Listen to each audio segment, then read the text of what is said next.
Tonight we dive head first, nose first, really, into the chaotic, slushing heart of a medieval fish market. The hour is impossibly early, the sky still drenched in indigo darkness, and you're already regretting every life choice that led you to this reeking corner of the city. You stand at the edge of the stone quay, your boots damp with mist, and something else that smells suspiciously like failure. A chorus of gulls shriek overhead, as if warning you to turn back. But you press on, because that's what we do here. So, before you get comfortable, take a moment to like the video and subscribe, but only if you genuinely enjoy what I do here. And hey, leave a comment with your location and what time you're listening. Always curious to see who's joining us and when. Now, dim the lights, maybe turn on a fan for that soft background hum, and let's ease into tonight's journey together. You trudge forward through the clammy fog, past the first vendor stalls, still being hauled into place by hunched, sleepy-eyed merchants. The market is just waking up, and already the air is, well, it's aggressive. Not just a smell. This is a full-body experience. A musky, fermented cocktail of brine, wet wood, ancient seaweed, and dead things that forgot they had a shelf life. And here's the kicker. It's permanent. No breeze will save you. No lavender sachet will win this war. It's in your throat, clinging to the back of your tongue. You blink hard as a burly fishmonger drags a barrel past you, sloshing with murky water and something vaguely eel-shaped. There's a saying here, if you don't taste the air, it ain't fresh enough to buy. This is, of course, both metaphor and warning. You watch as buckets of flopping mackerel are dumped onto tables that creak and groan with age. Wooden crates overflow with glistening herring, their tiny glassy eyes staring blankly into the abyss, much like you, if we're honest. A rooster crows from somewhere unlikely, and bells ring to mark the opening of trade. The clamor rises quickly, voices shouting prices, weights, insults. Someone already dropped a basket of eels. They're squirming toward your feet with the confidence of creatures who've done this dance before. You jump back. The old woman beside you cackles and mutters. City folk always jump at eels. Historians still argue whether these urban fish markets were truly public spaces or semi-private guild domains. What's clear is that you're definitely not on home turf. You've never felt so foreign or so olfactorily overwhelmed. And yet, for the locals, this is the day's beginning, a source of pride, even joy. Entire families arrive before dawn, babies swaddled against the salty air, children darting between stalls, already fluent in the sharp art of street survival. The fishwives are setting up, more on them later, and the scent somehow intensifies. You swear someone's burning seaweed. Another vendor rubs her stall with garlic to cover the stench. which somehow makes everything worse. This is not the sanitized seafood section of your modern grocery store. This is fish in all its unapologetic glory. Teeth, eyeballs, scales, guts, slime, and salt. It's a biology lesson with no off switch. Amid this chaos, a friar walks by with a basket of smoked trout, muttering prayers for each one. You wonder if they're blessings or last rites. Oddly enough, this exact sensory horror is what made these markets indispensable. In a time before refrigeration, smell was the first, and often only, test of freshness. A trained nose could sniff out a spoiled catch faster than any physician. And if you passed out, well, that was data too. Did you know? Some vendors would sprinkle rosemary or lemon balm around their stalls, not just for aesthetics, but to mask the fishy funk. One chronicler even notes that dried orange peels were chewed by noble ladies when forced to pass through fish markets on their way to church. A fringe remedy at best, but desperate noses cling to desperate citrus. You find yourself breathing through your mouth now, which is somehow worse. The taste is indescribable, like licking a wet rope that's been soaking in old oyster brine. You glance at the sky. It's still not even sunrise. You're not going to last the day. You inch forward cautiously now, boots slipping across the uneven cobblestones.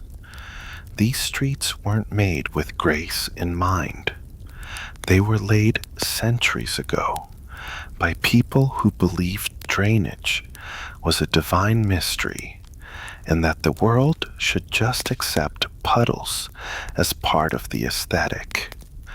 You discover this the hard way when your heel sinks into something that might once have been a trout, but now resembles an unpleasant jelly. The street tilts slightly toward the harbor, and water, if you can call this gray frothy slush water, streams downhill, carrying bits of fish scales, crusty seaweed, and the occasional unidentifiable lump. You sidestep what looks like a fish head, then another, then 5.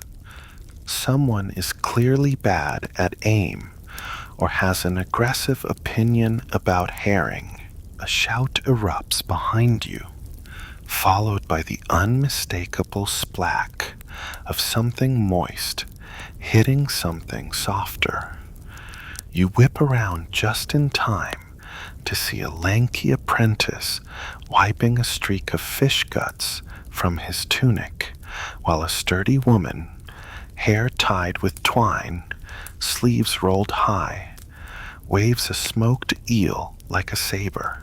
"That's for stealing my barrel last week, Edwin," she yells. He shouts back something about mistaken identity, but she's already reloading with a salted cod. You duck instinctively. This, you quickly learn, is not just a place of commerce. It's a full contact sport. Vendors jostle for space, elbows thrown with casual brutality. Buckets are overturned, crates collapse, and a small boy on stilts, yes, stilts, weaves through the crowd, shouting something about mussels. You try to sidestep him and end up colliding with a stack of wooden planks slick with fish oil. Miraculously, you stay upright, but your dignity, that's been left behind somewhere near the clam stall. Historians still argue whether these chaotic scenes were regulated or glorified free-for-alls. Some markets had strict rules about stall placement and behavior. Others seemed to thrive on anarchy and adrenaline. One documented rule from 14th century London, for instance, banned vendors from throwing fish at each other. You note grimly that someone definitely did not get that memo. A long table collapses nearby under the weight of what must be 30 pounds of oysters. The vendor curses in 3 languages, one of which might be Flemish. You step aside to avoid a runaway crab. It scrambles sideways across the street with the scuttling determination of someone late for a meeting. A few children chase after it, squealing with delight. One slips and lands squarely in a puddle. He laughs. You do not. The noise is deafening. Bells clang when sales are made. Fishmongers chant prices like auctioneers. A bellows-like man yells, "Fresh eel," still wiggling, and to your horror, proves it. Even the animals are in on the chaos. Stray dogs circle the edges of the market, eyes gleaming with hope. Cats lounge brazenly on barrels like they own the place. One glares at you as if daring you to challenge its throne. You do not. Here's a quirky tidbit. In some coastal towns, live eels were kept in water troughs beside the stalls, slithering about like sentient spaghetti. Children dared each other to touch them.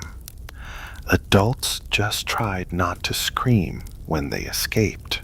You're not so brave. A merchant offers you a raw clam on the house. You decline. He looks offended. You pretend to sneeze.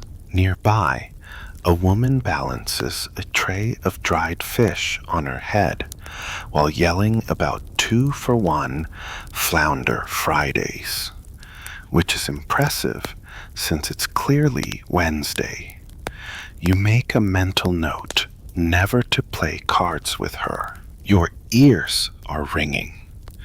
Your hands are damp with who knows what, and the sleeves of your tunic, borrowed, by the way, are now streaked with sardine juice. And still, it's only mid-morning. You haven't even bought anything yet. You think, perhaps foolishly, that if you just keep your head down and move slowly, you might survive this with some dignity intact. But then you meet her, the first of many fishwives. She is formidable, sturdy as an ox, hands like oars, voice like a town bell forged in vinegar. Oi, you looking to buy or just loitering with that mouth open like a cod on a spit? You try to respond, some awkward apology about just browsing, but she's already tossed a gutted mackerel in your direction. It slaps wetly against your chest before sliding down to your boot. She cackles loudly. So do her neighboring stallmates, one of whom casually sharpens a gutting knife while humming a lullaby. Welcome to the dominion of the fishwives. These women rule the market, and not just in the selling of fish. They control the tempo, the gossip, the insults, the alliances, and the casual public humiliations. You learn quickly, smile too long, and they call you daft. Don't smile at all, and you're accused of hiding something. And heaven forbid you haggle poorly. 3 pennies for fresh carp? What are you, the Lord Mayor's fool? That's a week-old haddock price. This here's got gills pinker than a blushing nun. Historians still argue whether the fishwives held official positions within the guild system or operated independently with raw market-earned authority.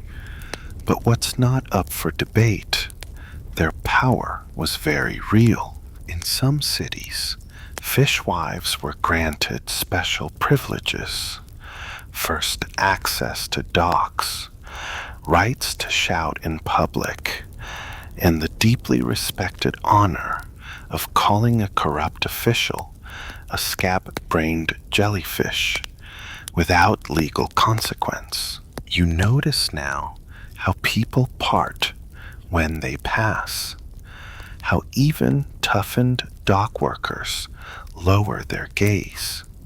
The fishwives don't just sell fish, they are the market. One of them calls you sweetling as she hands you a paper-wrapped perch. You stammer a thank you. She smirks. You're pretty sure it's a trap.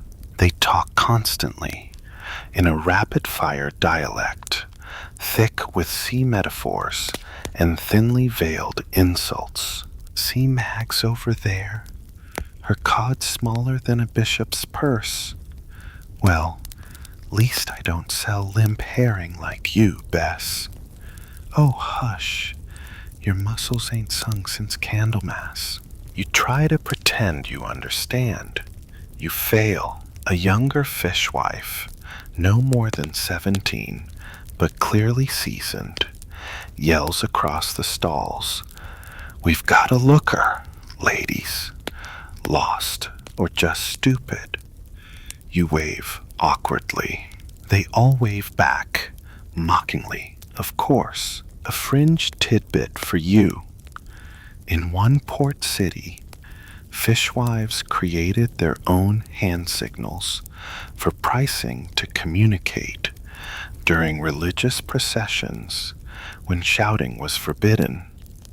Imagine a furious thumbs up for "this eel is too expensive," and a 2-finger wiggle for "tell the monk he's cheap." You think about trying one of these gestures now, but decide against it. No need to accidentally propose marriage. A customer approaches a stall beside you and starts haggling with too much confidence. Bad idea. He lowballs the price. The fishwife leans across her counter and, in a voice laced with honey and arsenic, says, "Buy elsewhere then, my lord. Perhaps the pigs are selling haddock today." He retreats, fast. There's a rhythm to this brutality. It's theater, a ritual, a test, and you, bless your modern soul, are failing it completely. One of the women tosses you a small, roasted smelt on a stick. "On the house," she says, "for looking so tragically unprepared." You chew slowly. It's salty, crunchy. You think you taste garlic. You also think it winked at you. You don't belong here. But for now, they've decided you're amusing enough to tolerate, which is a blessing, because the alternative involves fish guts, public shame, and possibly being force-fed fermented skate. And the day's only warming up. You'd hoped your senses would start to adjust by now, some sort of olfactory numbness setting in. But no, in fact, it's worse. The sun's rising higher, and with it, The gut piles are beginning to truly ripen. Let's be clear. You've smelled garbage. You've been near dumpsters, gym socks, maybe even that one time your fridge died during a summer blackout. But none of that prepared you for what happens when hundreds of fish are sliced, scraped, gutted, and bled under the warm kiss of a medieval sun. The guts, they're heaped into low wooden bins, sometimes just straight onto the cobblestones. Some vendors sweep them into the gutters with crude brooms.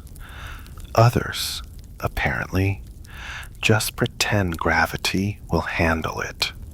Spoiler, it doesn't.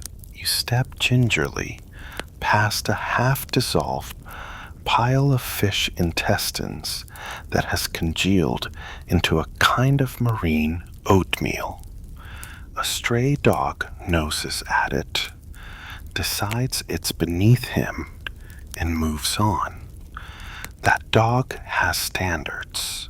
A fishwife yells for her apprentice to sling the slop, and the boy grabs a dripping bucket, walks 10 paces away from the stall, and dumps it right into the street. It splashes. Some lands on your leg. You want to scream, but that would involve opening your mouth. So you just stare into the middle distance and try to float away from your body. Here's a strange but true historical tidbit. In many medieval towns, the fish market wasn't just a place of commerce. It was a smell landmark. People gave directions like past St. Bridget's, left at the fish stench. Some towns even had laws forbidding the cleaning of fish too close to churches, lest the odor offend the Holy Spirit. You now understand that law intimately. Historians still argue whether medieval sanitation efforts around fish markets were symbolic or practical. Yes, some cities required vendors to dump their waste in designated spots, but did anyone enforce it? Judging by your current calf-deep proximity to a rotting eel spleen, we're going with no. The smell shifts as the sun climbs. A new bouquet of sour notes joins the orchestra. The sweetness of decay, the ammonia of neglected buckets, and always, always, that deep, oily undertone of aged fish skin. You pass a man selling nothing but dried fish skins. He swears they're for soup. You believe he's a liar. Another vendor proudly lifts the lid on a clay pot to show you pickled pike bile. You pretend to faint. He laughs. Good for the liver, he shouts after you. Or possibly the bowels. You find a bench, or rather, a slanted plank attached to a wall, and collapse onto it, breathing shallowly. Across from you, a group of vendors are playing dice between sales. One of them is using a fish head as a betting marker. You close your eyes. You try to imagine you're anywhere else, but the smell creeps in, through your clothes, into your hair, down into your soul. A priest walks by, swinging a censer of incense, clearly not because it's a holy day, but because even God has boundaries. One of the fishwives hands him a slab of smoked trout and says, "This'll do more for the sinners than your perfume." He snorts and takes it.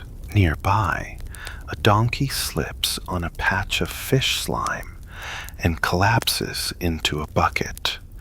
No one reacts. Apparently, this is routine.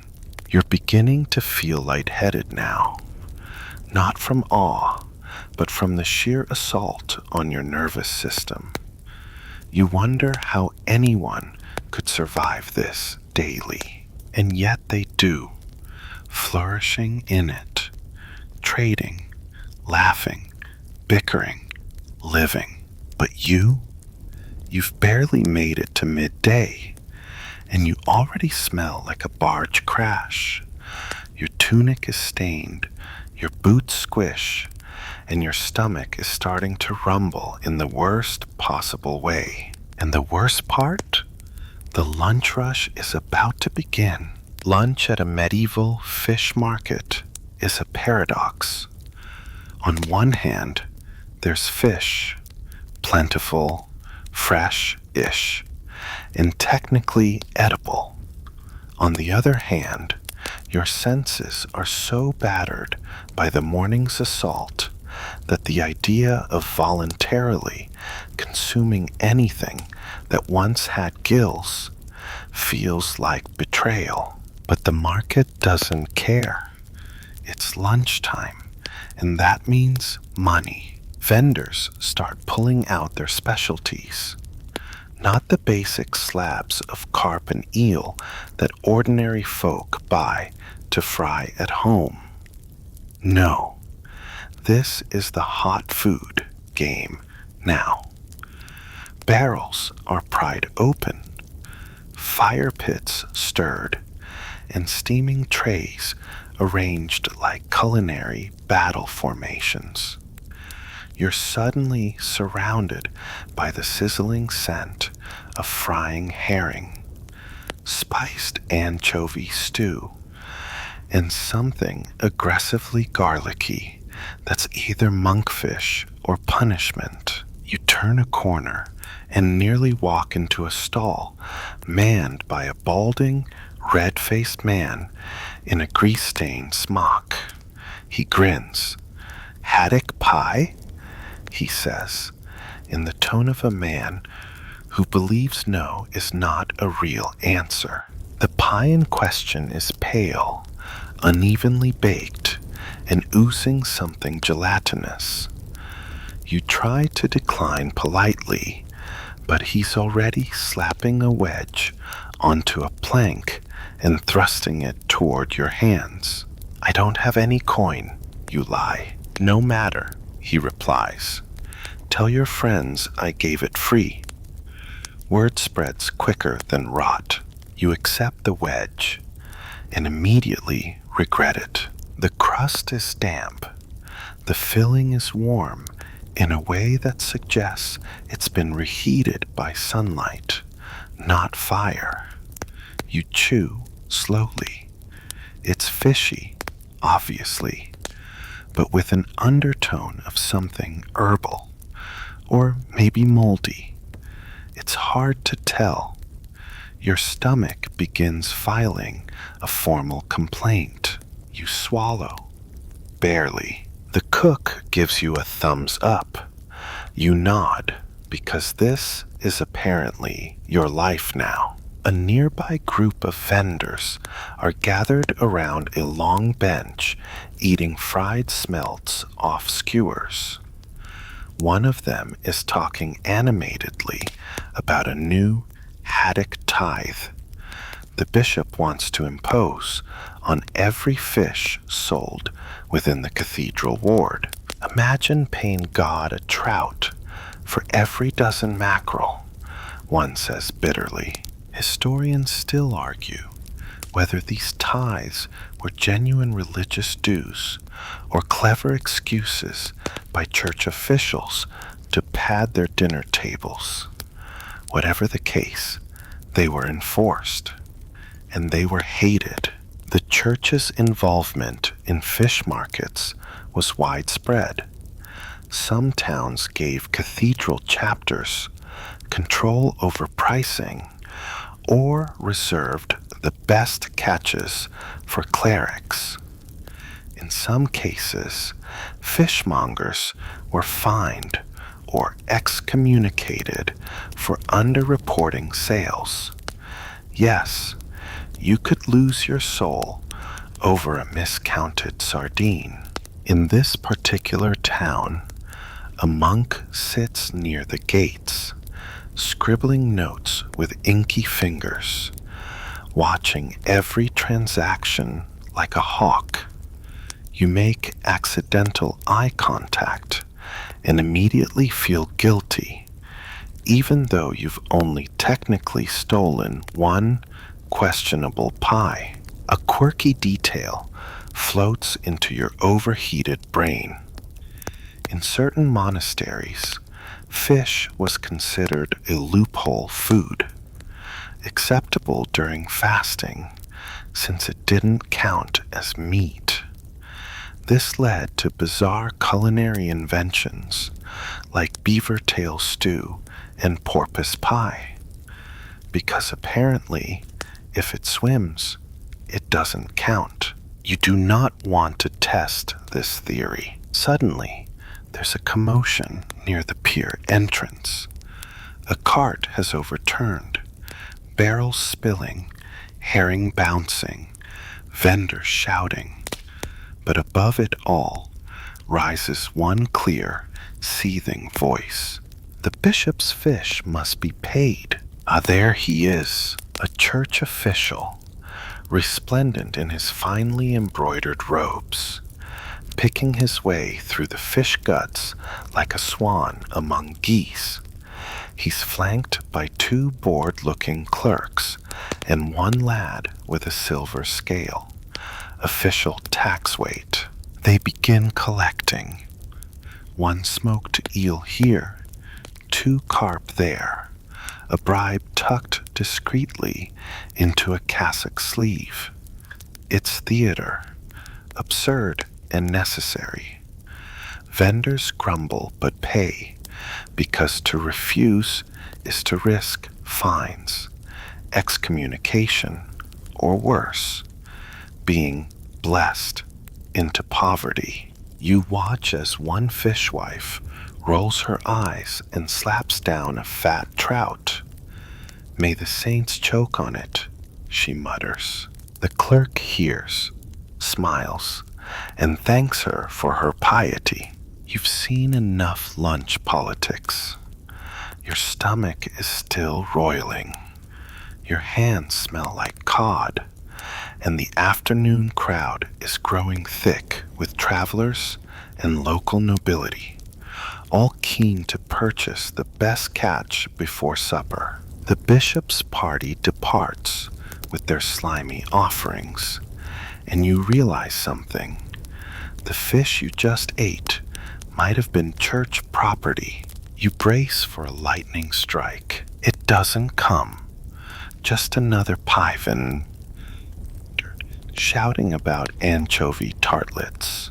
You might survive this day yet, but just barely. You're trying to find a quiet corner to gather your thoughts and perhaps negotiate a truce with your stomach when you wander into a sudden whirlpool of voices, laughter, shouting, gasps.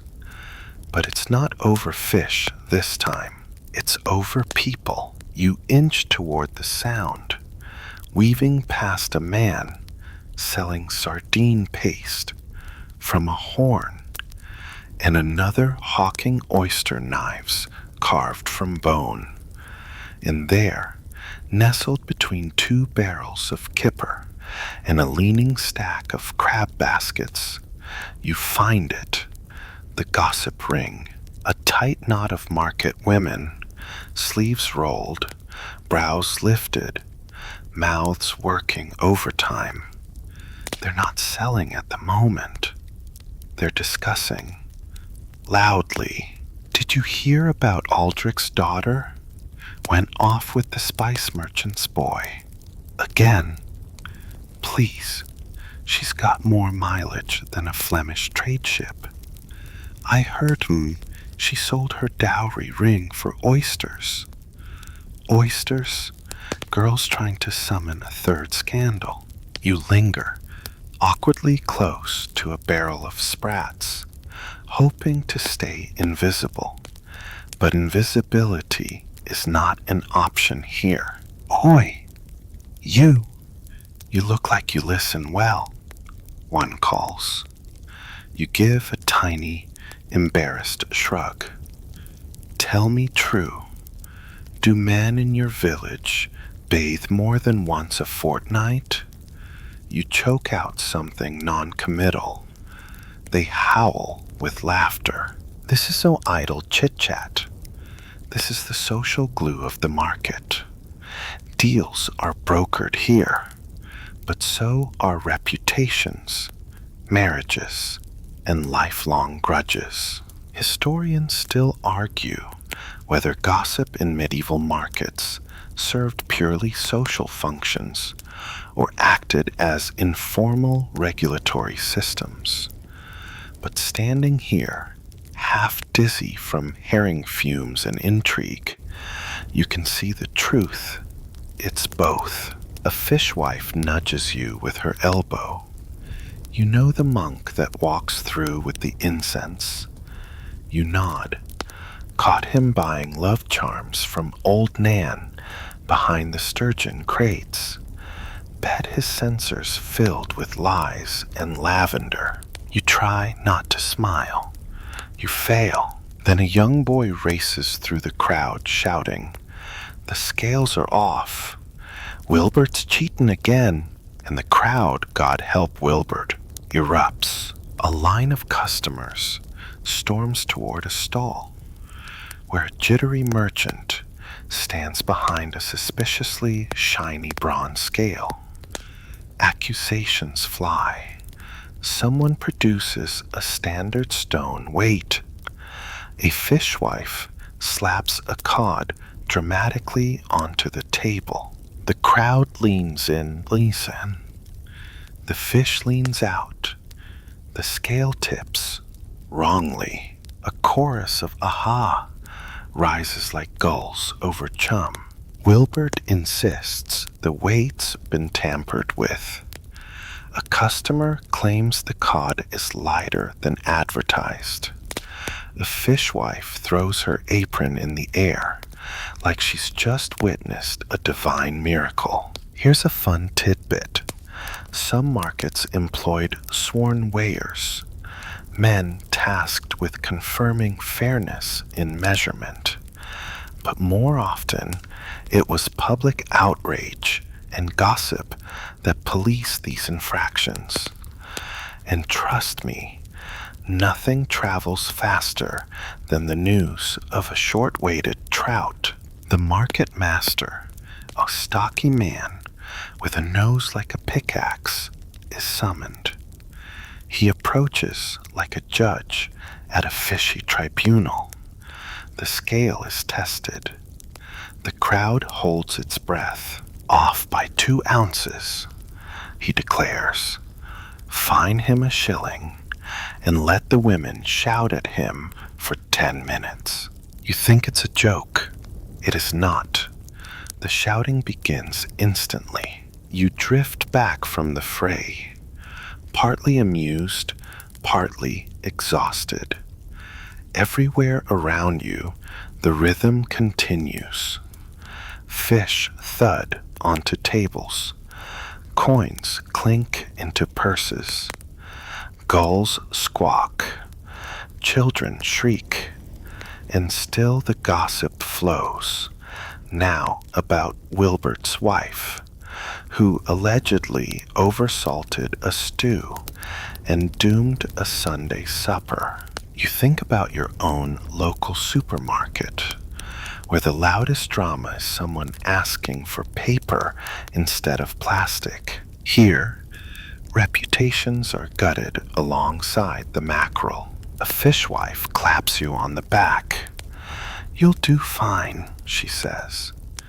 "Just keep your mouth shut and your ears wide, and maybe, if you're lucky, you'll survive long enough to hear the next scandal. You thought this would just be about dead fish, didn't you? Oh no.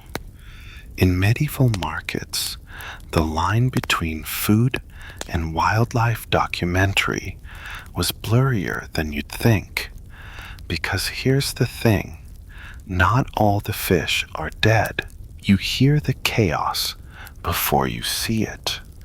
A sudden thud, followed by gasps, then laughter, then something that sounds suspiciously like sloshing.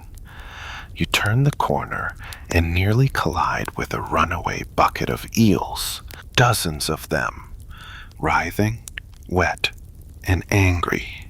The bucket's owner, a man with hair like straw, and the panicked face of someone who just lost a month's rent in seafood, is chasing them with a sack and a prayer.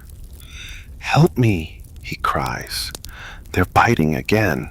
You take a cautious step back as one eel slithers directly between your boots. Another wraps briefly around your ankle before flopping off into a puddle. You yelp. An elderly woman points and claps. Live fish aren't a bug, they're a feature. Freshness is everything in a world without refrigeration, and nothing says today's catch quite like a twitching flounder or an irate crab trying to start a fistfight. One vendor has a giant wooden basin filled with trout. They leap and splash, and every time someone gets too close, a fish hurls itself at them in what can only be described as a death protest. A nearby child gets smacked in the face with a dorsal fin and screams with joy. At the next stall, a man is attempting to weigh a live carp. He sets it gently on the scale. It flips off. He tries again. Flip. Again. Flip. Finally, he shrugs and announces, "It's a fighter. That'll be 6 pence." A fishwife further down is wearing a crab as a hat. Purposefully, she claims it's for luck. It might be for intimidation. You don't ask. Here's a peculiar historical tidbit for you. In some towns, eels were stored in long stone troughs or barrels filled with cold water, often with small wooden grates to stop them escaping, though clearly not always successfully. Children were sometimes paid in pebbles or biscuits to watch the eels and poke them back in, a job many took far too seriously. Meanwhile, in the corner of the square, a monk faints. No one rushes to help him. Someone simply tosses a bit of salted cod onto his chest and mutters, "He'll come around." They always do.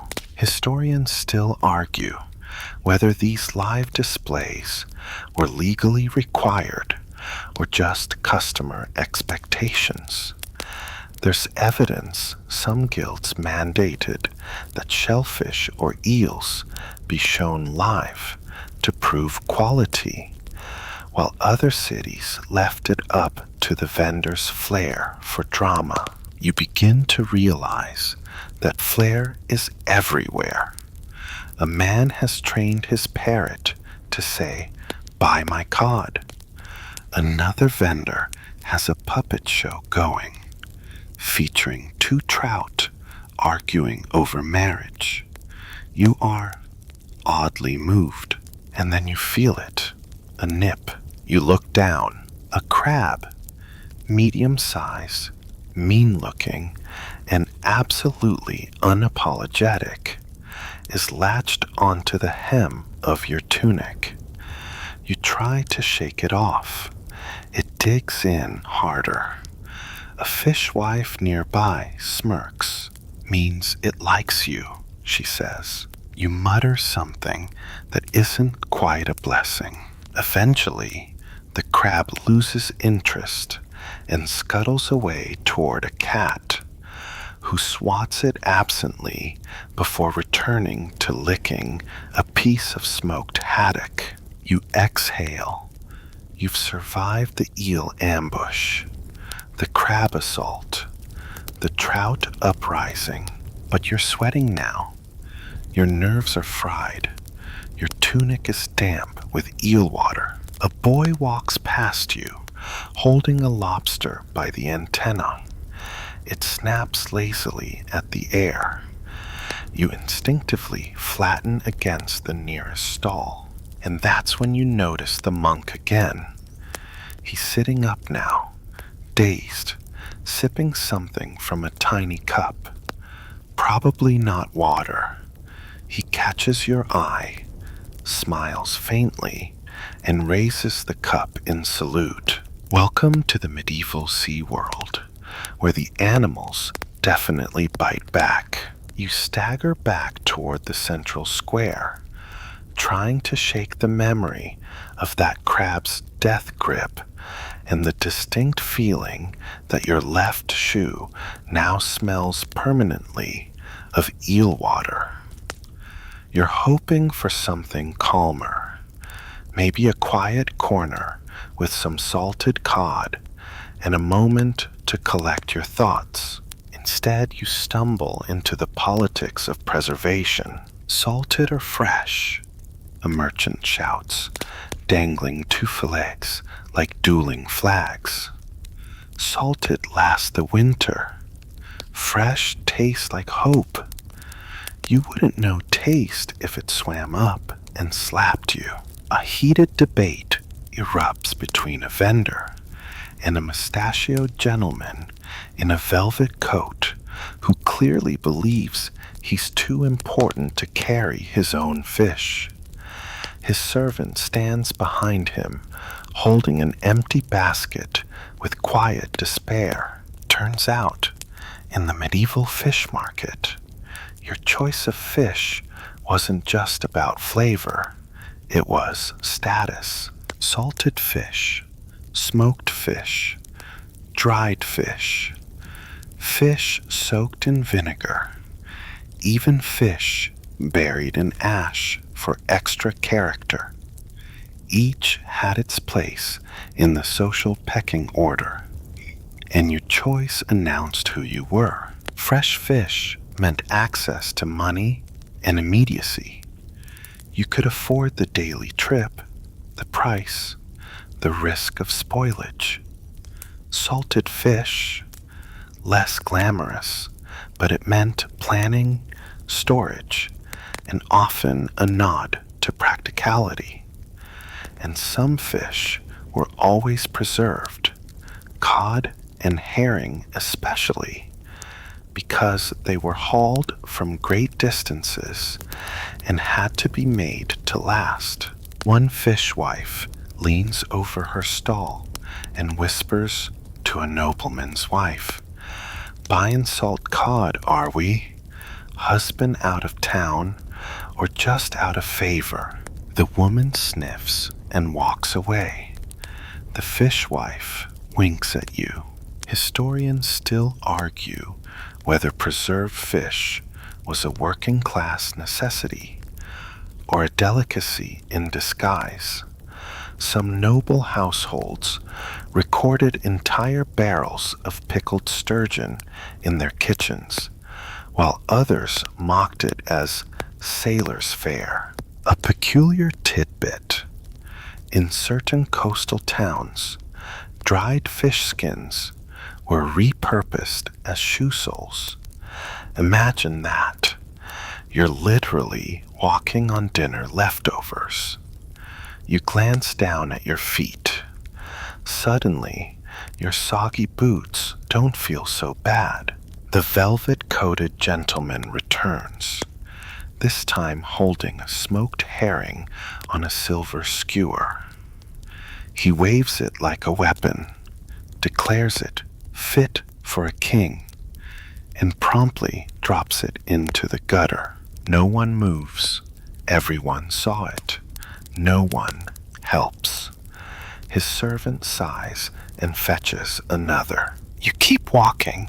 The smell of smoke thickens as you approach the preservation alley, where rows of racks hold fish in various states of dehydration. Long, leathery strips of cod hang like medieval curtains. A boy fans coals beneath a tray of smoking eels, the scent sharp and metallic. One elderly vendor explains the process with pride. Salt from Bayonne. Oak smoke, mind you, not pine. Pine'll make it bitter, and never dry it too long, else it'll crunch like a bishop's sermon. You nod sagely, unsure whether that last bit was metaphorical. He offers you a thin sliver of dried haddock. You chew. It's chewy. It tastes like the inside of a monastery and the edge of a winter boot. But the old man beams, so you nod again. Nearby, a couple argues over the price of a preserved eel. She's overcharging, the man says. Then go fish one yourself, the woman snaps. He does not respond. Smart man. The sun has passed its peak now, casting long shadows between the stalls. The preservation alley glows amber in the haze, the smoke curling lazily upward. A woman sings a folk tune softly while brushing salt over a tray of anchovies. It's peaceful for a moment, and then a goat eats an entire rack of drying trout. Someone screams. The goat bolts. A fishwife hurls a ladle. The trout thief escapes. You sigh. So much for calm. Still, for a fleeting second, you understand the rhythm of it. The layers of time, labor, and care. The legacy of salt and smoke, and how fish, dead, dried, pickled, or otherwise, carry the flavor of identity. By now, you've seen things you'll never unsee. Eel escapes, fish duels, crab assaults, but nothing prepares you for the traders from away. You hear them before you see them. Loud voices in unfamiliar tongues, laughter punctuated with sharp gestures, the rhythmic slap of boots that don't match local cobblestones. The foreign merchants have arrived. They come from the rivers, the seas, the trading routes that stretch all the way to the Norse fjords and the sun-bleached Mediterranean coasts. They bring strange fish, stranger accents, and an absolute refusal to follow local haggling etiquette. The first man you meet is built like a storm cellar, thick beard, skin like leather, and a tunic embroidered with ships and sea serpents. He slams a salted salmon the size of a newborn child onto a stall. "Scray," he declares.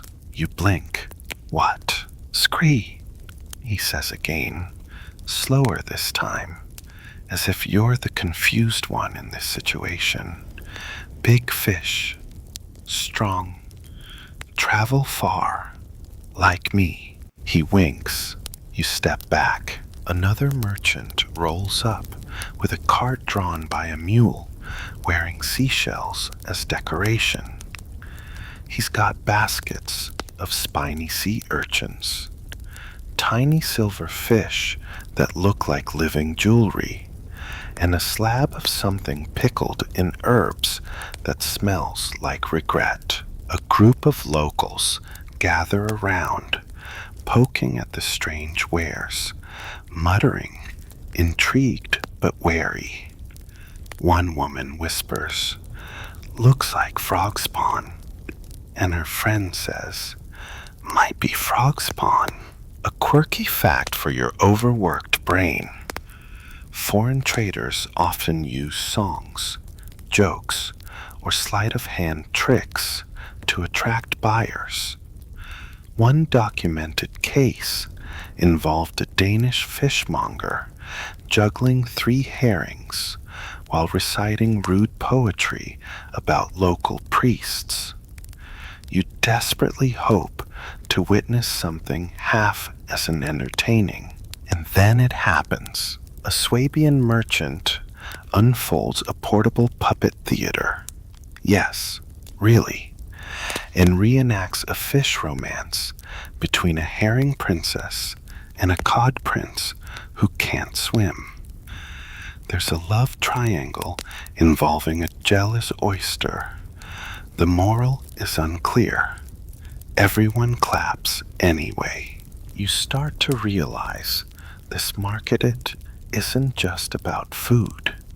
It's about performance, identity, peacocking. Historians still argue whether these foreign traders had full access to guild privileges or if they operated under guest rights, temporary permissions granted by town councils. Whatever their status, their presence was crucial. They brought fish from distant waters, spices from even farther, and gossip that made even the local fishwives raise their eyebrows. The Norseman from earlier, Bjorn, apparently, starts bartering with a local fishwife over a rare dried halibut. She offers a coin and half a string of garlic. He demands a kiss and a pickled onion. She throws the onion at him. He catches it in his mouth. They both laugh. You're not sure if this is a deal or a wedding proposal. There's a tension here, too. Not all locals love the competition.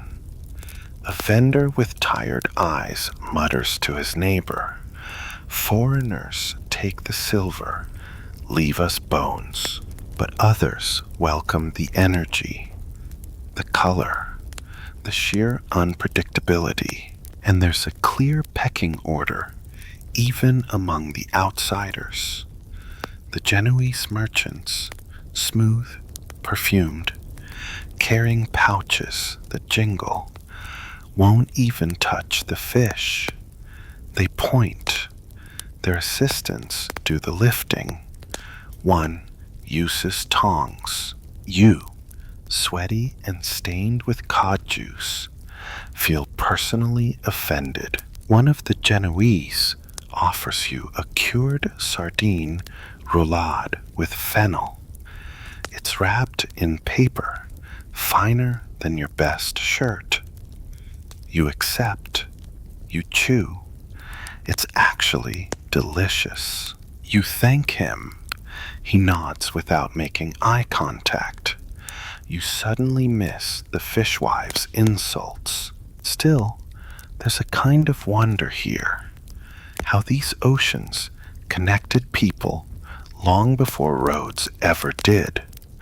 How a fish caught in the Baltic could end up in your hand in this filthy, beautiful, chaotic square.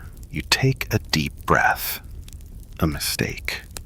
Then you keep walking, because around here, the next surprise is always just one fish stall away. You're finally starting to get your footing, dodging eels like a local, side-eyeing foreign merchants with the appropriate blend of awe and suspicion, when a sharp nasal voice cuts through the din. Fake! Heads turn.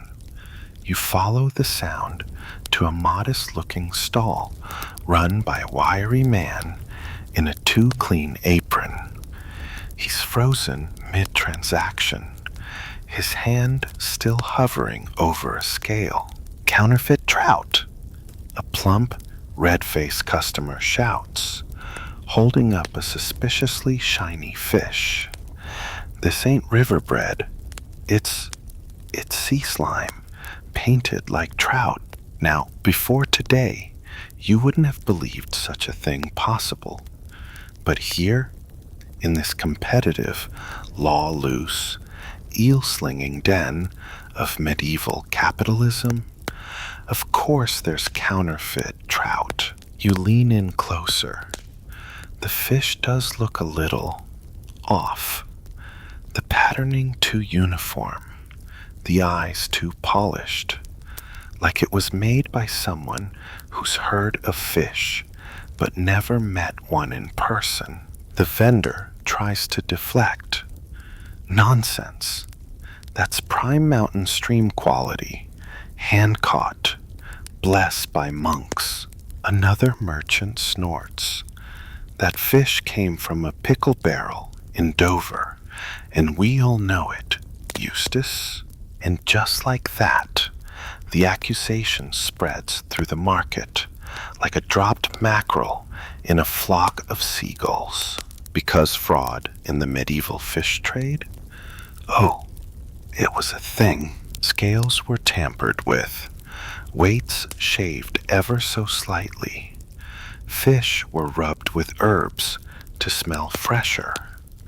Some less than honest traders painted dull gills with wine to make them look lively, or packed old fish in salt to hide the stink of decay.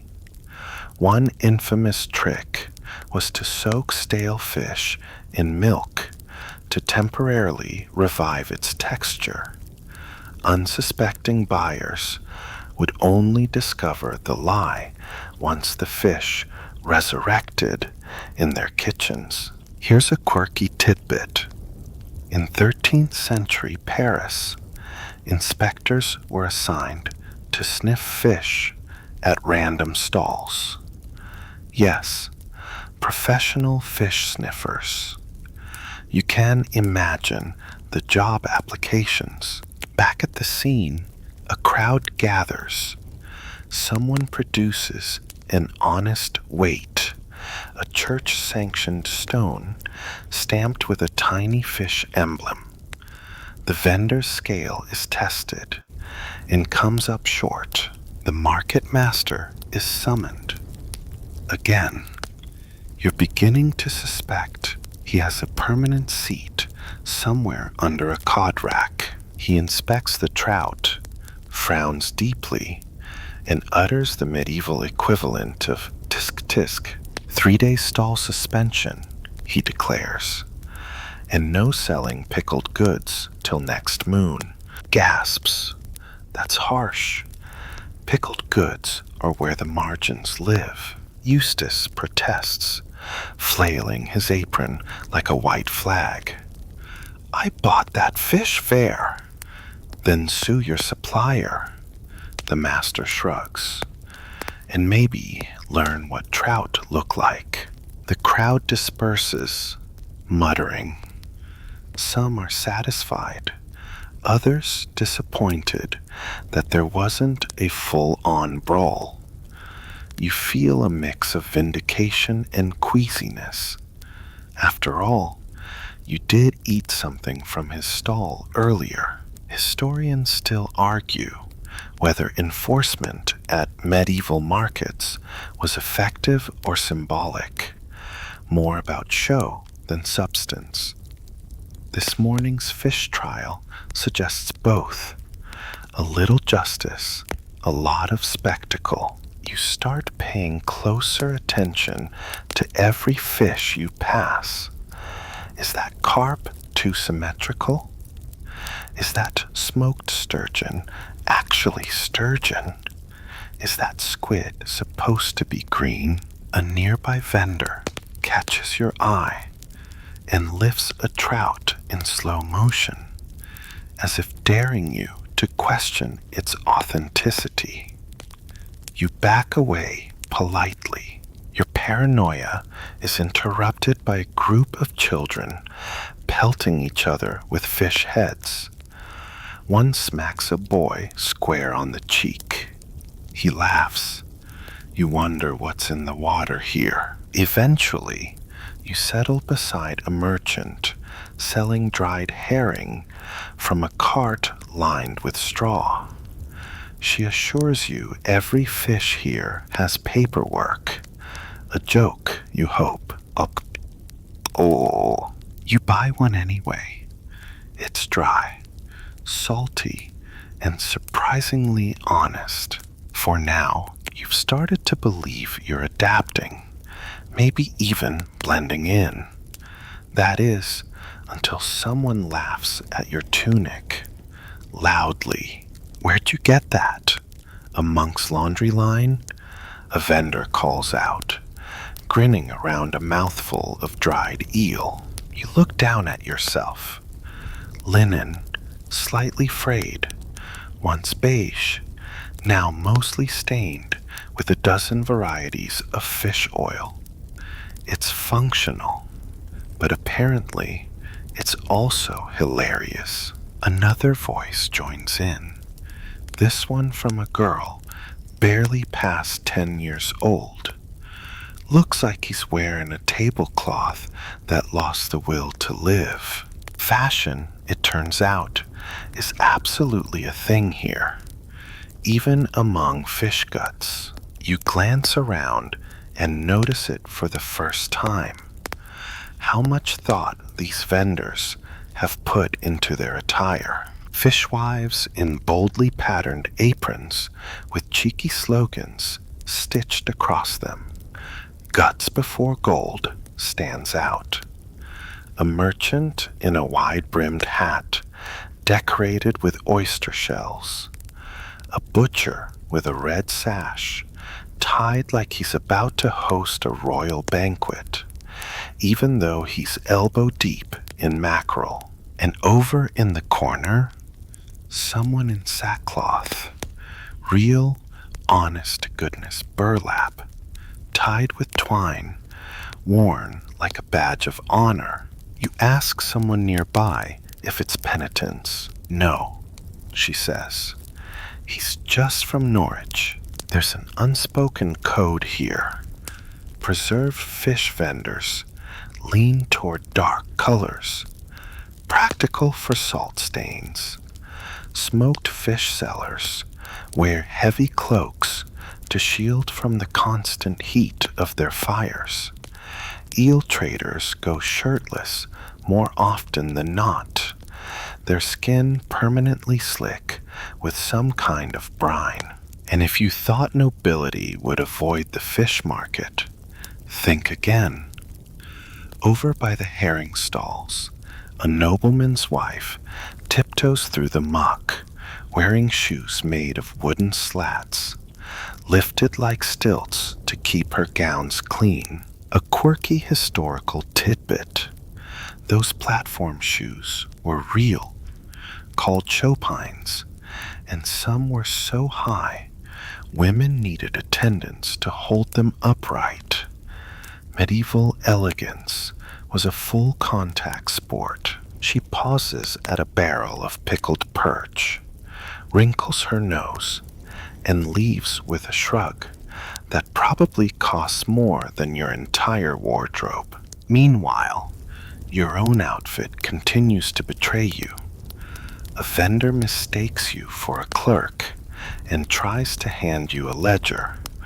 A child asks if you're a lost scribe.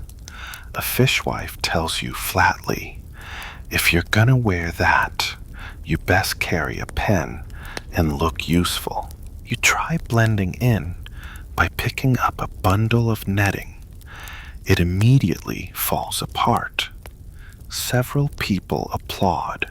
Historians still argue whether dress codes in medieval markets were enforced or simply a matter of social signaling.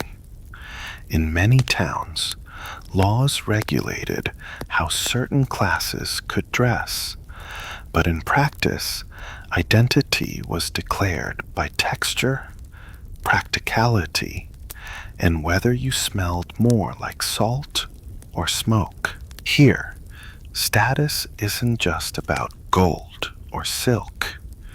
It's about how you wear fish. One flamboyant merchant has fashioned a vest from scaled fish skins. Another wears a belt made entirely of crab claws. A fishwife has painted her face with eel ink for beauty, which you suspect is only half a joke. You make eye contact with a boy wearing trousers patched entirely from sailcloth.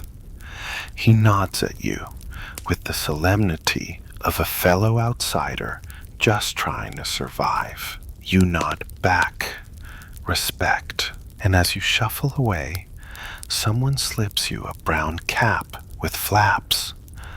Try that, the man says.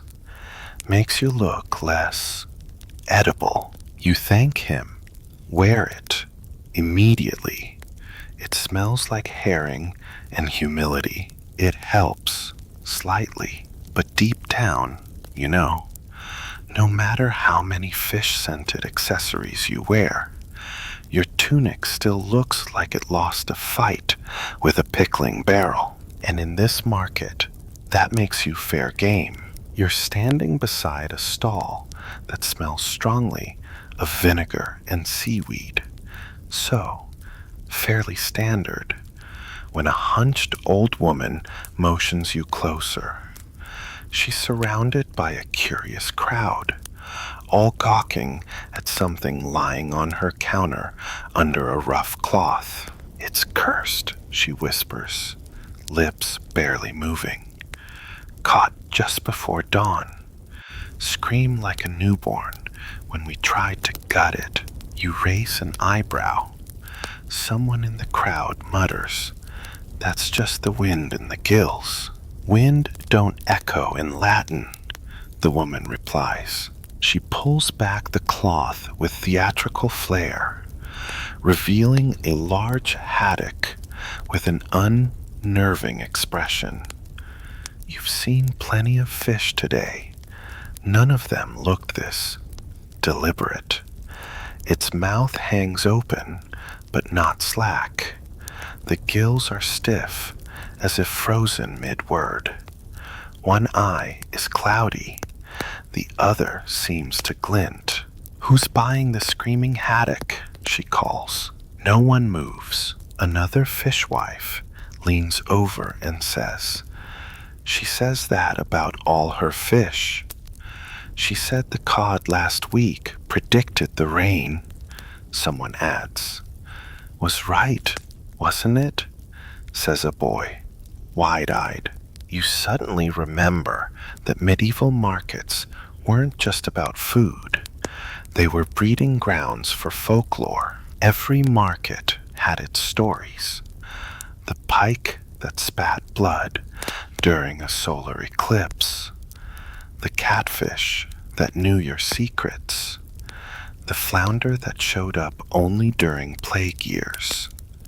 Were these fish real? Maybe. Were the stories? Absolutely. And here's the thing. You can't look away from the haddock. Historians still argue whether these cursed catch tales were marketing ploys or genuine superstitions. Likely both. In a world shaped by mystery and limited science, every anomaly became an omen, and every omen a way to sell something. The old woman catches your hesitation. "Touch it, and you'll dream of the sea," she says, more promise than threat. You do not touch it. Instead, you back slowly away, directly into a group of teenage boys, daring each other to lick a dried stingray. One of them succeeds. Everyone cheers. You suppress a gag. Nearby, another stall advertises widow's whiting, fish only caught by boats that returned with one fewer crewmen than they set out with. It's considered lucky for weddings or funerals, depending on who you ask. A fishwife laughs as she slaps a squid onto her counter. This one wriggled like the devil himself till I sang it a lullaby. You edge away from her too. Here's a fringe tidbit. In one coastal town, locals believed eating fish that had seen a ghost would allow the consumer to see into the spirit world for exactly 7 minutes. The practice was banned after a monk claimed he'd seen St. Peter juggling crabs. Back in the square, a man wearing a cloak stitched with fish bones plays a haunting tune on a reed flute. People toss him coins, and also, inexplicably, mussel shells. You feel a tap on your shoulder. It's the old woman again. You sure you don't want the haddock? She says sweetly. It likes you. You run. Not fast, not heroically, but definitely away. You duck behind a stall, selling nothing but dried sprats strung like beads. The vendor nods in sympathy. She tried to sell me a talking cod last month, claimed it cursed her sister's cow. You catch your breath, shake off the goosebumps. Try to remember that fish can't whisper, wink, or curse your descendants. Probably, but just in case, you avoid all stalls with mysterious cloth-covered buckets for the rest of the afternoon. Because around here, it's not just about what you eat, it's what follows you home.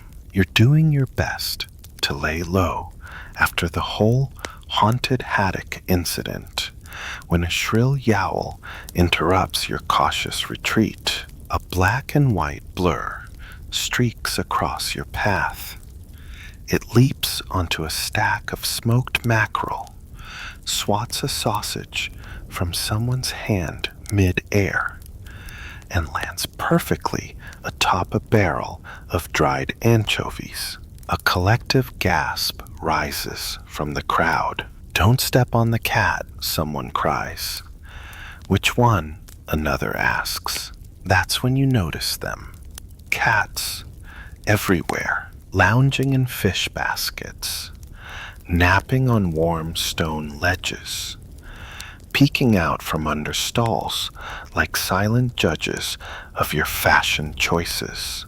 But the one you just witnessed, sleek, muscular, with a suspiciously intelligent glint in its eyes, that one, that's the cat. Capital T, capital C. The fish market's unofficial mascot, bouncer and patron saint of both chaos and cleanliness. You're informed in whispers that its name is Bishop. No one knows who named it, or when, or why, but it's universally agreed that Bishop is not a cat to be trifled with. You step carefully now. One wrong move, and you might bump a fishwife's stall, insult a vendor's honor, or, God forbid, step on Bishop's tail. A boy approaches you, solemn-faced. He knows who's honest, he says. You mean the bishop? No, the boy replies. The cat. You look over. Bishop is cleaning one paw, slowly, deliberately, like he has all the time in the world, and also knows where you slept last night. A fishwife tells you that Bishop has never stolen fish, but once mauled a man who did. Another claims the cat meows in Latin when the church bells ring. A third swears Bishop once predicted a storm by knocking over only the salted fish. Historians still argue whether animals held symbolic meaning in medieval marketplaces or were just tolerated pest control. In truth, they were both revered and reviled. Vermin one day, omens the next. A quirky tidbit. In some port towns, market cats were so highly valued for their mousing skills that harming one could result in a fine or a swift slap from 3 angry fishwives. You watch as Bishop saunters over to a crate of river trout, sniffs it once, and walks away. The vendor quickly dumps the whole batch into a bin. "If Bishop won't touch it," she mutters, "neither will I." You're tempted to follow the cat everywhere now, like a scaly divining rod. Then you see the shrine, tucked between 2 stalls, draped with scraps of ribbon and bits of bone, is a small, makeshift altar.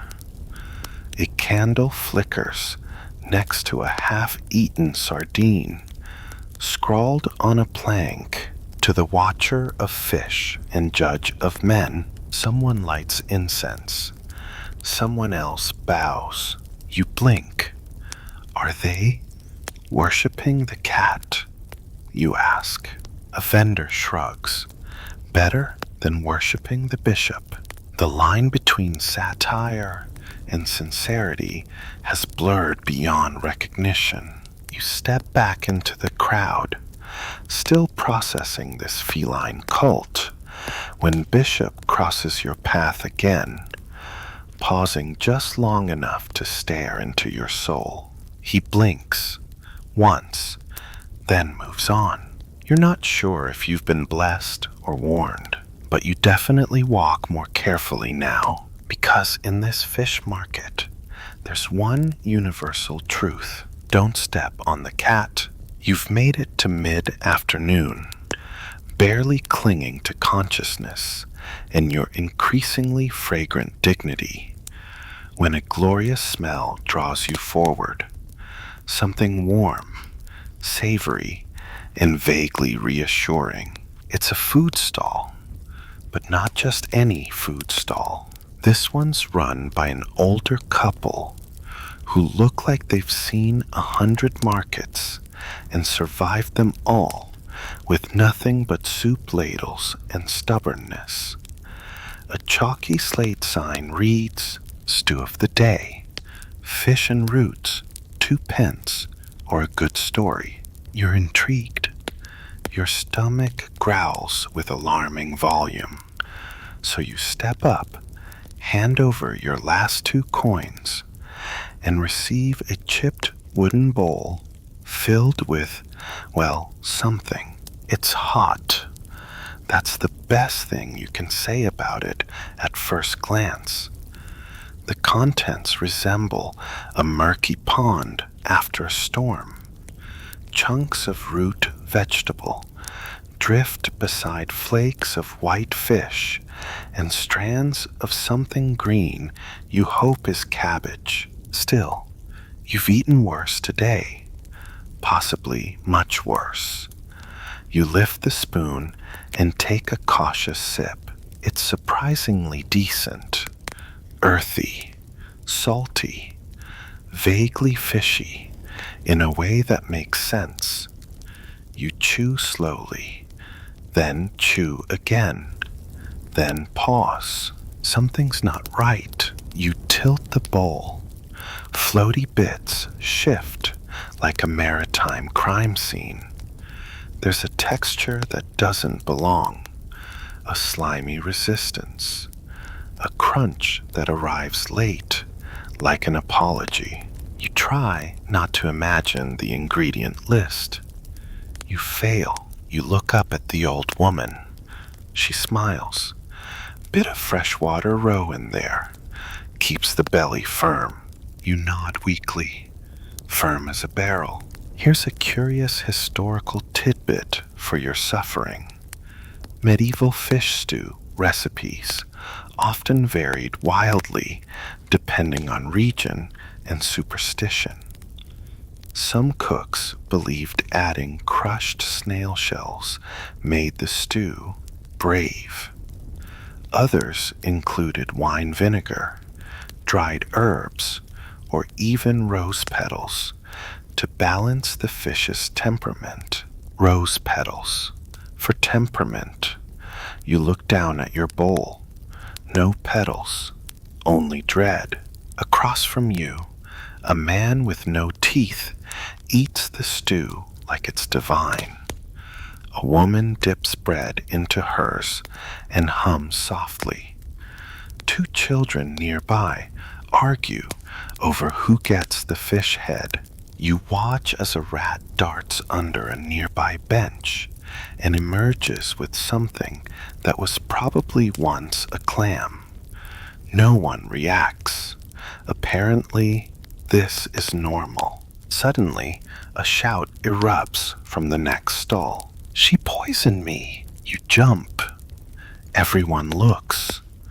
A man clutches his stomach, bends double, and dramatically topples backward into a barrel of pickled mussels. The vendor, a stout woman with arms like tree trunks, crosses her own arms. He tried to pay with a bent farthing and then called my soup swamp water. He's lucky he's still breathing. The crowd debates this briefly and then returns to eating. The man groans from the barrel, but doesn't die. Historians still argue whether medieval food poisoning was common or simply blamed on bad humors and astrology. Some scholars suggest that the frequent addition of heavy spices wasn't about taste. It was a desperate attempt to disguise spoilage. You glance at your own stew again. Is that fish eye staring back at you? You decide you've had enough. You set the bowl down gently, respectfully, like it might explode if offended. Not a fan? The old man asks. I just remembered I'm fasting, you say. For what? Sanity. He chuckles. Fair. You stagger away, hoping the stew stays in your stomach. It's too late to puke discreetly in this crowd.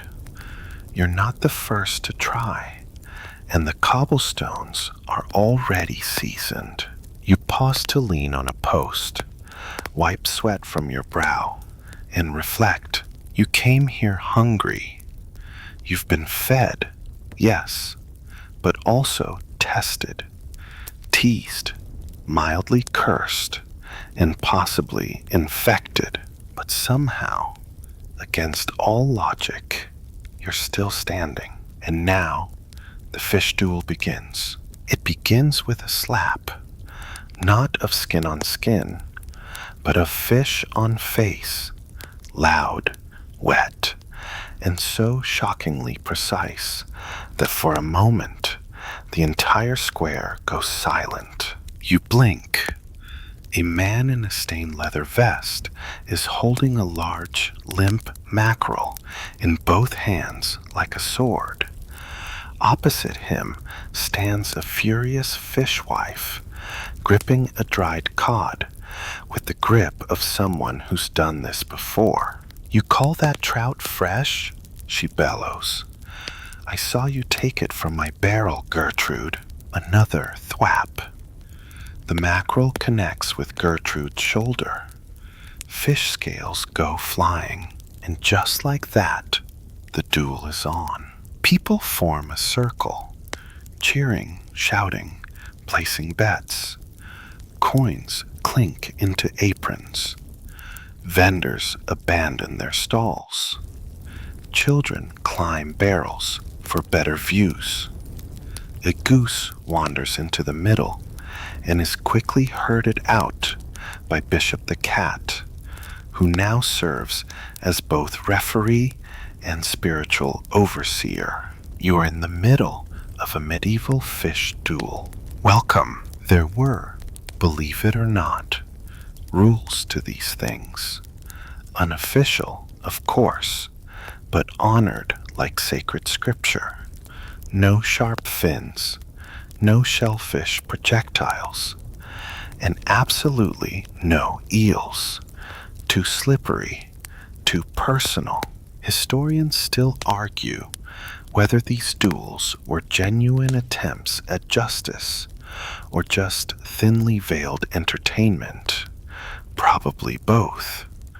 While formal guilds handled official disputes, minor infractions, like stealing a trout, insulting someone's haddock, or misusing a monkfish, were often settled the old-fashioned way, with humiliation, laughter, and one ruined tunic. Gertrude lunges forward with her cod. It lands squarely on the man's chest with a thick, meaty sound. He stumbles back, slips on a puddle of brine, and crashes into a crate of oysters. The crowd erupts. "Oysters for the win," someone shouts. "Two for Gertrude," yells another. "Rematch with squid." A nearby vendor tries to hand you a smoked eel, whispering, "Your turn?" You shake your head so violently that you nearly dislodge your fish-scented cap. Meanwhile, Gertrude has mounted a barrel and is holding her cod aloft like a holy relic. Someone starts singing. Others join. It's a chant, something old and rhythmic, probably nonsense, but weirdly moving. Smack him once for salmon lies. Smack him twice for codfish cries. You're caught up in the moment. You don't know the words. You clap anyway. A few fishwives toss flower petals, or possibly dried shrimp, into the ring. The defeated man rises, bows to Gertrude, and declares, "Her haddock's mightier than my mackerel." The crowd roars approval, and just like that, it's over. Everyone returns to their stalls. Coins exchange hands. Children imitate the duel using herring tails. Gertrude gets a free pint from the tavern vendor and winks at you as she passes. Her cod is still dripping. Here's a quirky tidbit. One documented case in 1392 mentions a fish duel being used to determine ownership of a boat. The loser had to parade through town with a mullet tied to his belt and the word thief chalked on his back. Medieval justice was creative. You find yourself grinning despite the smell, the chaos, the everything, because for a brief, fish-splattered moment, the market wasn't just a storm of buying and shouting and eel chasing. It was fun, unhinged, soggy, slightly cursed fun, but fun nonetheless. You shake your head, wipe a spot of flying trout goo from your sleeve, and look up at the sky.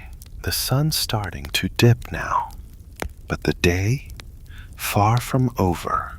By now, the sky has softened into that tired blue, that always shows up before dusk, and the marketplace has started its slow descent into something looser, grittier, and just a little bit wild. The crowd's thin, the children are fewer, and the air grows heavier, not with the scent of fish, which is now simply part of your cellular makeup, but with something darker, rot.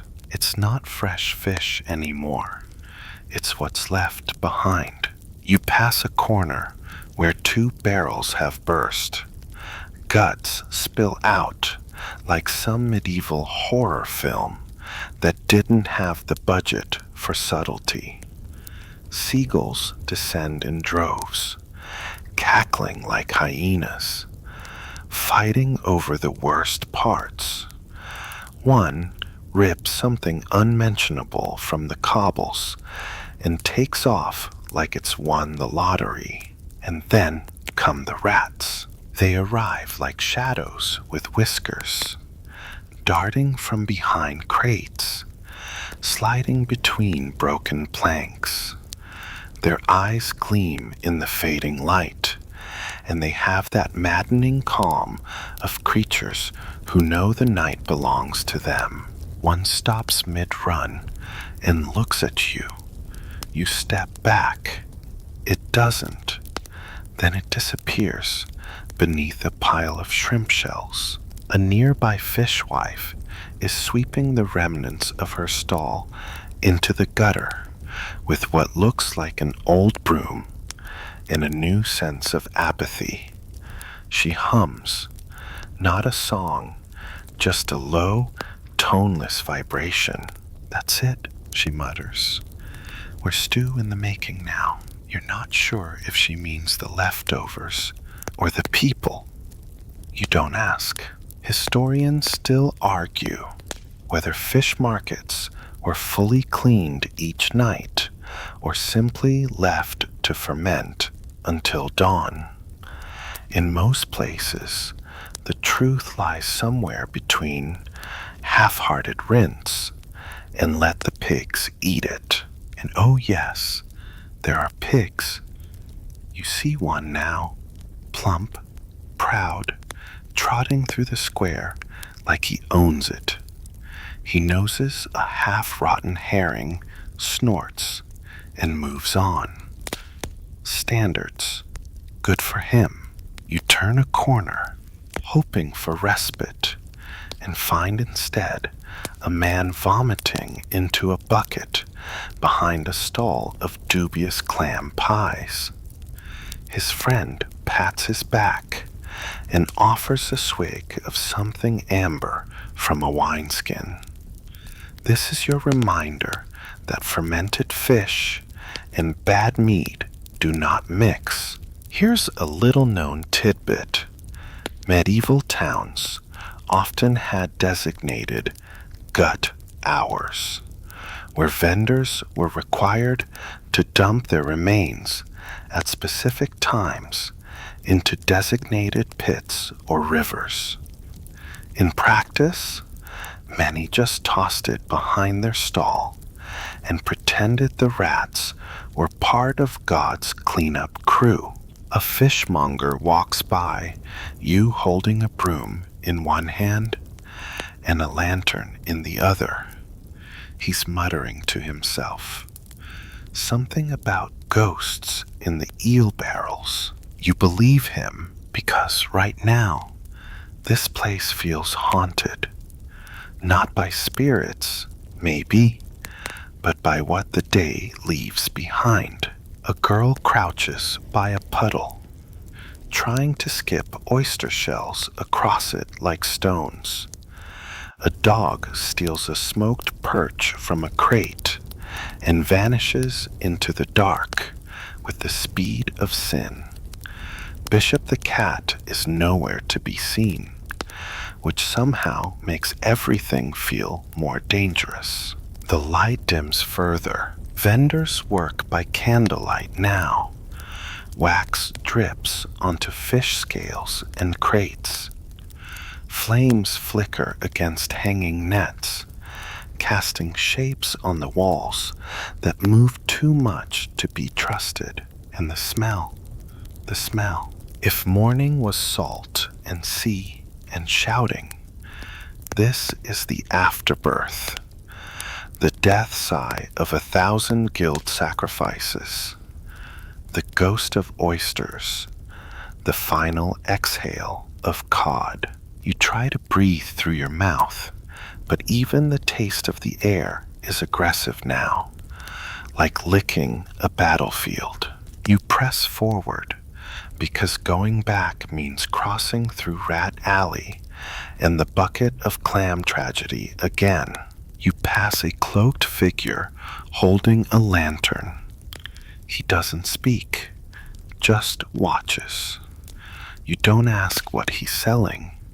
You don't want to know, because when the market winds down, the scavengers wind up, and you, unfortunately, are still here. Night has officially arrived. The fish stalls, once vibrant and chaotic, are closing down one by one like exhausted circus tents. Lanterns flicker against crates stacked with unsold haddock. The last of the good cuts are gone. What remains is the, let's say, ambitious inventory. You hear shouting from the center square again. Not the usual kind. This is sharper, more urgent. You follow the sound against your better judgment, and soon find yourself in the middle of a scene that smells like guilt and fermented roe. A boy, no more than 12, eyes wild and feet bare, is being dragged toward the market's weighing post by 2 furious vendors. Rotten roe, one growls. Lied about the batch, sold it to the bishop's cook, says the other. Now that's gutsy. You don't know much, but spoiling a clergyman's supper in medieval Europe is definitely on the short list of ways to have your week ruined. The crowd gathers fast. People spill out from behind stalls, from ale carts, from corners you didn't know were inhabited. You catch snippets, thought he was clever, used vinegar to hide the stink, smiled too much for someone selling caviar on a Tuesday. A fishwife confirms the story with a disgusted nod.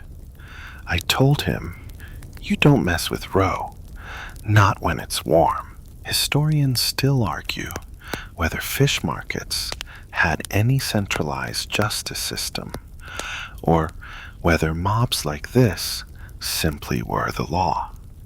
Technically, there were fines, market courts, even local guards. But once the crowd got moving, fish justice tended to be swift. The boy protests, of course. I didn't know it was bad. Oh, so it rotted itself while you walked it over, did it? Someone shouts back. Then comes the punishment. Not jail, not flogging, something far worse. They dump a full bucket of spoiled roe over his head. Warm, pungent, purple-gray with a consistency somewhere between paste and pudding. The crowd cheers. It's part justice, part humiliation ritual, and part evening entertainment. And yet, you see something else. A few of the vendors slip the boy scraps of bread. One tosses him a clean rag. An older fishwife pats his head gently and says, next time, you sniff before you sell. The crowd begins to drift, laughing, chatting, returning to their stalls. And the boy, he's sits there, dripping, stinking, but alive, and a little wiser. A quirky historical tidbit for your overwhelmed brain. Fish apprentices in some cities were required to eat their own mistakes, literally. If you oversalted the cod, you had to finish the batch. If you sold spoiled carp, your next meal came from that very pot. Disgust as discipline. You start walking again, shaking your head. You're not sure what's worse, the smell of the roe or the quiet way everyone accepted it. Like this wasn't cruelty, just calibration. It's a reminder that here, survival means learning the rhythms. Even when those rhythms smell like fermented regret. You pass by the post where the boy was punished. A bucket sits beside it, emptied now, but the smell lingers in the air like an afterthought. You make a mental note. Never lie about fish eggs.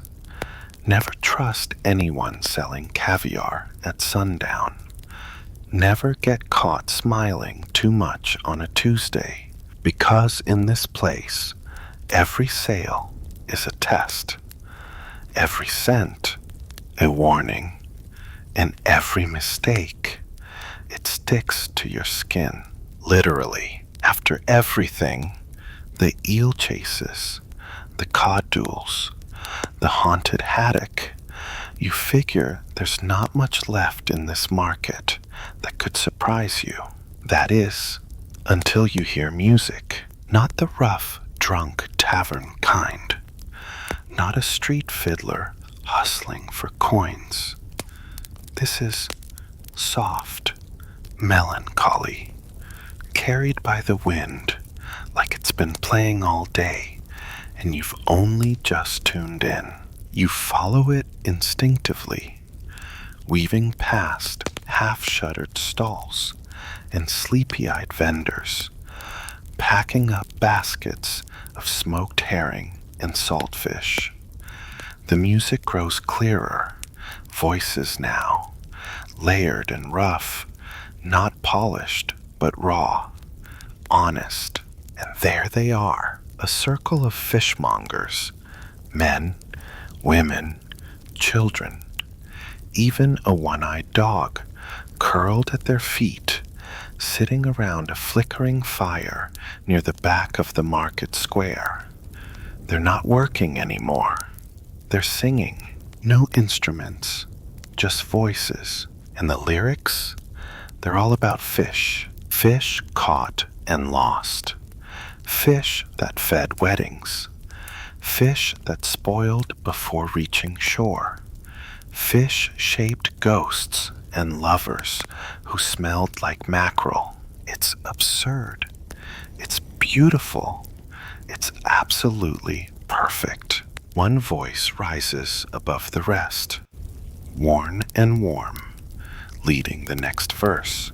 The herring ran in springtime, boys, but I ran in the fall, and all I caught was silence, lads, and guts beneath the stall. You laugh, quietly, but it turns into something else, a strange kind of ache, because for all the grime, the noise, the unimaginable stench, these people are together, not just surviving the market, but making something of it. You sit down nearby, unnoticed but welcome, and listen as the next song begins. Here's a lovely little tidbit. Medieval fish markets were known not just for noise, but for their music. Folk songs passed down through families, often with dozens of improvised verses, depending on the day's catch, the weather, or whatever scandal happened that morning. One historian recorded a 14 verse ballad about a catfish that cursed an entire village and later married a merchant's daughter. No one questioned it. Tonight's music isn't quite that dramatic, but it's close.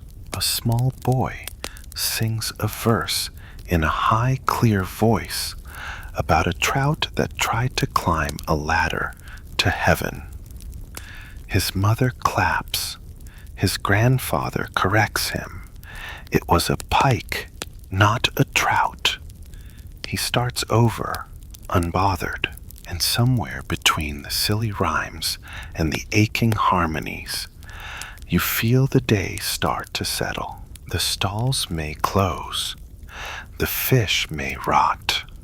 The buckets may spill. But this moment, this odd, salt-scented circle of song is timeless.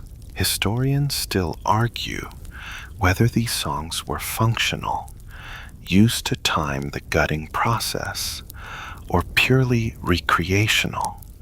Some even suggest the tunes carried subtle jabs at guild rules or market taxes. Listening now, you can believe all of it. One woman sings a lullaby that includes the line, "If your carp smells sweet, your heart must cheat." You're not sure what it means, but you feel it anyway. Bishop the cat slinks by, tail flicking.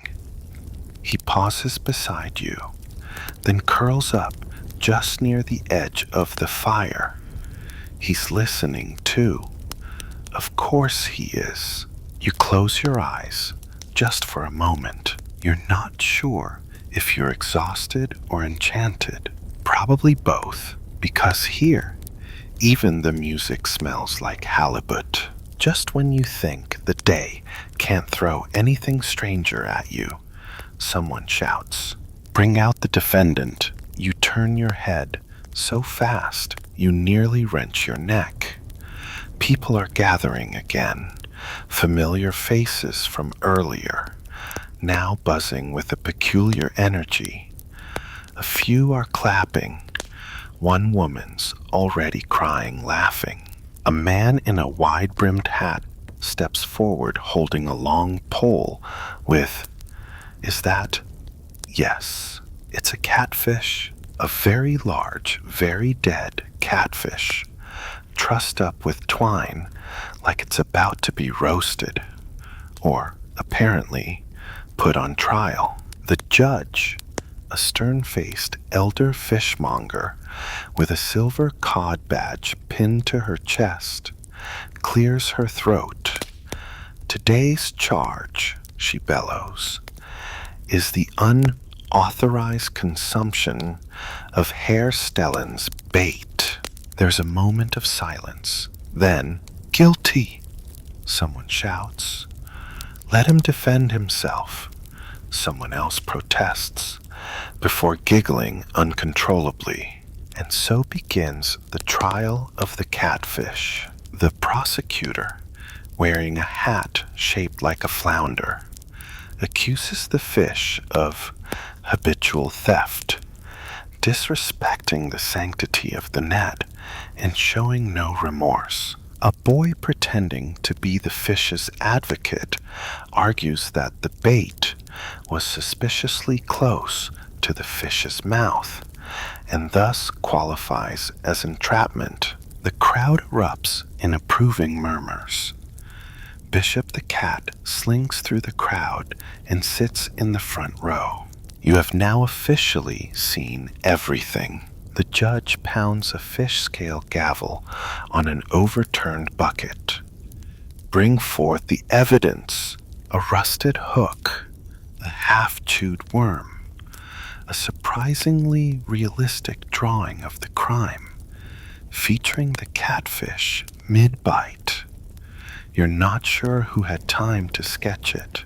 Historians still argue whether these mock trials in marketplaces serve purely comedic purposes or echoed deeper legal rituals.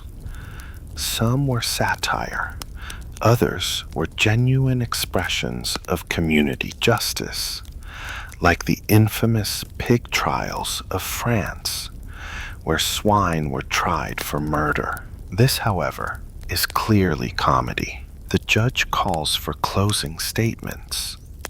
The prosecutor delivers a sonnet. The defense offers a fish pun so bad you groan out loud. Everyone applauds. Verdict? Guilty of being delicious, the judge proclaims. Sentencing: to be fried with onions and shared at the next feast. The crowd cheers. Someone plays a fish-shaped drum. A few people chant, "Justice! Justice!" A nearby monk mutters that the whole thing is sacrilegious, then laughs into his sleeve. Here's a fringe detail for your already overworked brain. In one 14th century record, a village literally excommunicated a plague of eels for ruining the water supply. The ceremony involved candles, Latin, and a very confused bishop. You sit down on a crate to collect yourself, trying to decide whether you're hallucinating from exhaustion or just fully absorbed into the madness of this market. The catfish lies still on the table, surrounded by a few sprigs of dill. Someone places a tiny paper crown on its head. You can't believe it, but you're laughing, truly, deeply, because in this world of spoiled roe, eel escapes and soup-flavored regrets, this ridiculous fish-judging ritual might be the only thing that makes sense. You breathe in the briny, smoky air. For once, you don't even flinch, because if you're going to lose your mind, this is probably the best smelling place to do it. The stars are out now, scattered like crumbs across the sky, and the fish market has quieted into something that feels less like a battlefield and more like the strange rhythmic breathing of a place that never truly sleeps. You're still here, miraculously, bewilderingly, very much alive. You lean against a half-empty herring cart, too tired to stand straight, but too wired to sit. Your clothes are stiff with salt. Your hands smell like brine and burnt eel fat. Your boots have changed color. Around you, the final pockets of life shuffle into place. A fishwife closes the lid on her last bucket of mussels and mutters a prayer in a language you don't recognize. A merchant yawns mid-sweep, then leaves the broom exactly where it stands. No one bothers with goodbyes. They just fade like smoke. And then you realize something. You've survived it. The screaming haddock, the eel escape, the fish duel, the stew, the rats, the cat, especially the cat. Your eyes drift toward the quay, where the river glows faintly with starlight. Even the water, once thick with slop and floating regrets, seems calmer now. You spot a crate drifting gently away. A single smoked trout still perched on top, like it's sailing into retirement. You laugh, softly. No one hears. Here's a last little morsel of trivia. Some towns held end-of-day cleansing rituals for the market, not just to wash away the muck, but to thank the river, the sea, the fish, and perhaps even the chaos itself. A way of saying, "We made it. We'll do it again." You whisper something to the wind. You're not even sure what, but it feels like a farewell. Then, just before you leave, something brushes against your leg. You look down. Bishop, he rubs once against your shin, turns in a full circle, and disappears into the shadows without a sound. You feel strangely honored, marked, maybe even accepted. You limp toward the edge of the market and step into the empty street, lit now only by moonlight and a few tired lanterns. The noises behind you fade, and ahead, silence, but not the lonely kind, the peaceful kind. And though you may never come back, though your boots may never recover, and your sense of smell may never be the same, you know one thing for certain: you wouldn't have lasted a day in a medieval fish market, but somehow you did. And now, as you drift away from the cobblestones and the catfish trials, the smells and the songs and the clatter of coins, let the noise fade slowly in your mind. Let the lanterns dim behind your eyes. You've made it through a day of salted chaos, of shouting fishwives and slippery truths, and now your only job is to rest. Feel the cool night air brushing against your skin, the scent of the river softening into memory. Your boots are worn, your breath is slow, and that persistent haze of brine and smoke no longer overwhelms. You've earned your place in the market's strange little myth. As the songs from around the fire echo faintly one last time, imagine the stars above shifting gently in the sky, like fish in some celestial net. The stones beneath your feet, for once, are still. The market has exhaled. So can you. Tonight, you sleep with salt in your hair and stories on your tongue. And maybe, just maybe, tomorrow, when you wake, you'll still hear the faint whisper of that one fishwife's laugh, or catch the scent of herring on the breeze. But not yet, for now there's only the quiet hum of distant gulls, the flicker of a lone candle behind a shuttered stall, and the rhythmic lapping of water along a tired wooden pier. Let yourself drift, slowly, gently, like that last forgotten trout sailing into darkness. The market is closed, and so are your eyes.